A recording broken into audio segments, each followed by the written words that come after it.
Have you ever had a thorn in your side? Something painful that you had to face every day? And no matter what you did, you just couldn't shake it? Well, Paul had the same thing. In 2 Corinthians chapter 12, he describes his experience with anguish that wouldn't go away. What do you do when that happens? Well, let's take a look in the Bible and read about what happened to him and why. In verse 7, it says, "To keep me from becoming conceited because of these surpassingly great revelations that were given me, there was given me a thorn in my flesh, a messenger of Satan, to torment me. 3 times I pleaded with the Lord to take it away from me. But he said to me, 'My grace is sufficient for you, for my power is made perfect in weakness. Therefore I will boast all the more gladly about my weaknesses, so that the power of Christ may rest on me. That is why, for Christ's sake, I delight in weaknesses, in insults, in hardships, in persecutions, in difficulties. For when I am weak, I am strong.'" These verses show us the why, the what to do, and what can result from the power of God being manifested in our life. Well, first of all, what is Paul's thorn in his flesh? Well, people have speculated about that over the years, and we really just know this: whatever it was painful, most likely physically, mentally, emotionally. And so, whatever it was, I think you and I can relate to that. Another thing is, in the Bible says, what is it? It's a messenger of Satan. That's what we know about that thorn.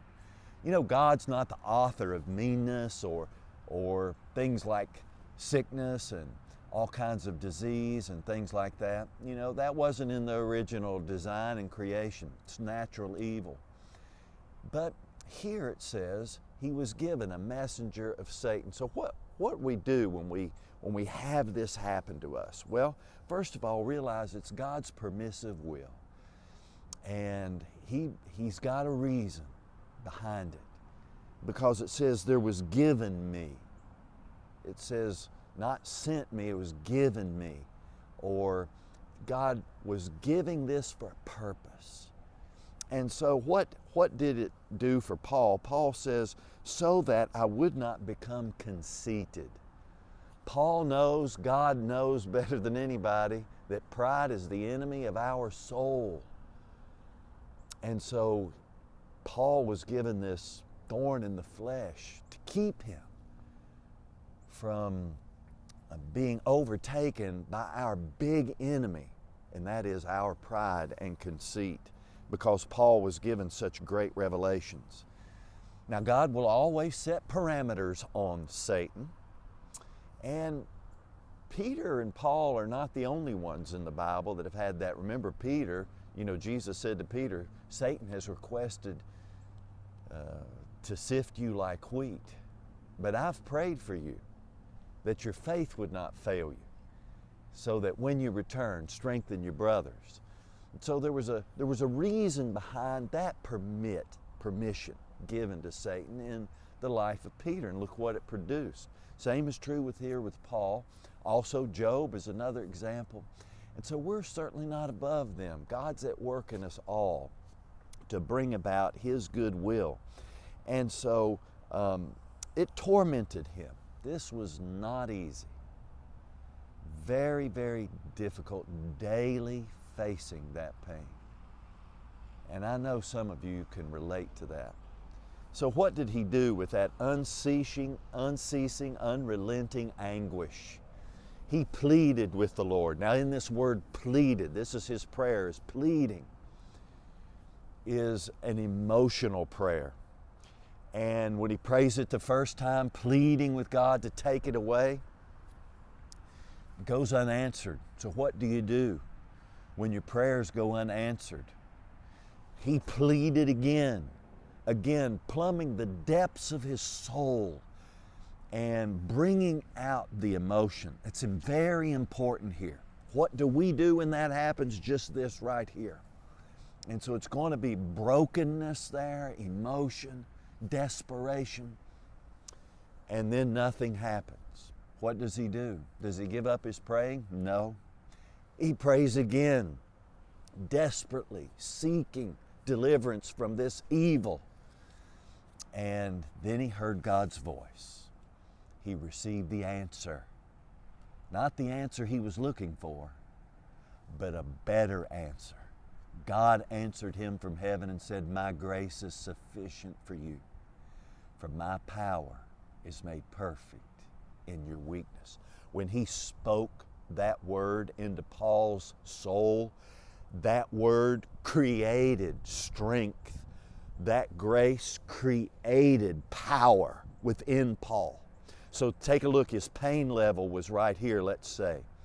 After God spoke the word and answered to his prayer, God's power went above the pain, beyond the pain, transcended the pain, and gifted that power to Paul and lifted him up, so that he then had the strength to accept this thorn because he had the power to endure it, greater than whatever it is that his trial was in his life. And so God answered and brought the help that he needed. And then Paul accepted it.